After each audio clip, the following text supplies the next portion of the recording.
am Lessie Donaldson, a MercyFirst mom. I began foster care about 20 years ago. And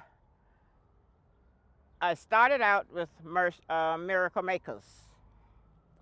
And my journey was on to MercyFirst. And I find that being a foster parent is a challenge, and I love challenges. And I find that being a foster parent, that you have to have skills that turn your children around to positive thoughts and directions. And I find that challenge is a big step, because when the children walks across your door into your house, you are looking at anger, disappointment, and upset. So being a foster parent, you have to be able to deal with that. Other words, you have to, being a foster parent, you must love children in the first place. You must love children. My mother was like in her 80s, and they always called her Big Mama because she took care of kids. Back it up a little bit, I'm from a family of 14 siblings. I've been like a mother to at least 13, like say, my life. And this is what I do most. This is what I do best. I love caring and sharing, nurturing children. And I guess I got that from my mom, because out of all of that, it taught me how to be a better me. The children will do that. You have to be able to teach them to be a better person. And while at the same time, they're teaching you how to be a better person, because it's a challenge and they know what button to push, and you have to know what to do with that. And the best thing I find that you must, for me, it works for me, to have some Christ in your life. You got to have faith. You must have patience. And if you're without the patience and without the love, you're not going to get far with this, because we are dealing with broken-hearted, disappointed children, upset, they have lost a lot of stuff, their parents, their family, their neighborhood, their schools, and all of a sudden, they pops up on my doorstep. A brand new family, new rules, new everything. This is what they have to deal with. And by loving them, showing them the love, and without love, you have nothing. You must have that faith. You have to believe in yourself. You have to teach them to believe in yourself, that you can do it. That it's not you in this field alone. You have to be able to let them know and share your childhood with them, your experiences, that, hey, I've been there too. And this is no joke. Like, they have to be able to trust you with this. Sometimes they may think you're just talking to get them through it, but this, you have to let them know that this is your life. That was your life as growing up. So you see, we as foster parents, we cannot forget where we came from. We also was children. And somebody had to deal with us. And so now we have to deal with somebody else. And that means you have to be all you can be. Foster parents, we wear many hats. We are taxi drivers. Matter of fact, sometimes I feel like driving Miss Daisy. We go to doctors. We have to be a nurse. They think we are doctors. We are like, they're everything. And once they trust you, they look up to you. Children does not fear that you should tell a lie. If I'm going to tell you, you should not lie, then I should not lie. What we do is, let me think about it. Can I have this or that? Well, I'll see. Let me think about it. They have to be able to trust you.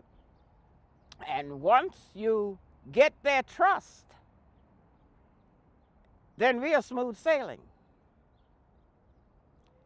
And without the trust and the love, it's like a ship sailing on the ocean without a sail. So, you find yourself sometimes got to be a psychologist. I would advise everyone to take up psychology. I took up psychology 1 and 2. 1 wasn't enough, so I took up 2. Sometimes to get the children to open up, I find myself, they're the child, I'm the child and you're the psychologist. What are you doing, Grandma? I sit in a chair with my feet up, or I lie down in their bed. All right, talk to me. Tell me what's on your mind. It becomes role play. So they think it's a game, and before I know it, they already told me everything. So sometimes we have to do that. You show your love. Sometimes it could be after a big fight, big argument, big this, big that. When they're out of their room, put a piece of candy or something under their pillow. Put, if it's a male child, they love this game thing. They love games. Put a game on their pillow. Draw a heart-shaped thing with little funny faces on it. I love you. Don't forget to mention, before the day is over, I love you. From your heart, I love you. And don't forget the hug. Don't forget the boo-boos, because God knows they have a lot of boo-boos. And a lot of the boo-boos is not visible. There are also from the inside, they got boo-boos that you can't kiss, but you can touch it by the love you show. You don't have to tell a child every single minute, I love you. You show it.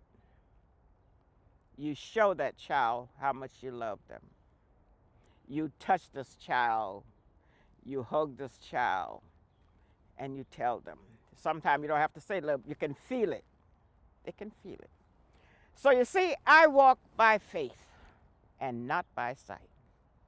Well, on Mother's Day at my mom, you can imagine 14 children. And that meant a big dinner.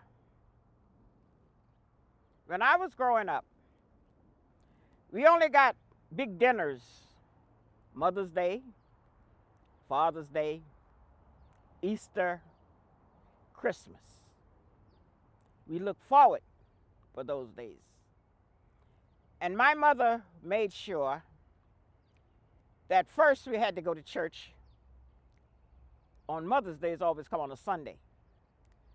So she would dress us all up in our little dresses and little pants and stuff. Our Sunday morning clothes. We had to go to church first. Then we would come back home, and practically the neighborhood would show up, because that was Big Mama's house, which was my mother. My mother passed and she left 60-something grandchildren. She had 110 at that time great-grands. So you can see where it rubbed off on her oldest child, which is me. I am the oldest of 14. So I was like the next mother step up in there.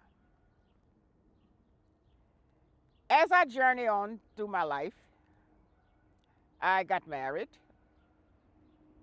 and now I have 6 children. I became a mother. And when I was growing up, I said, I'm from a big family.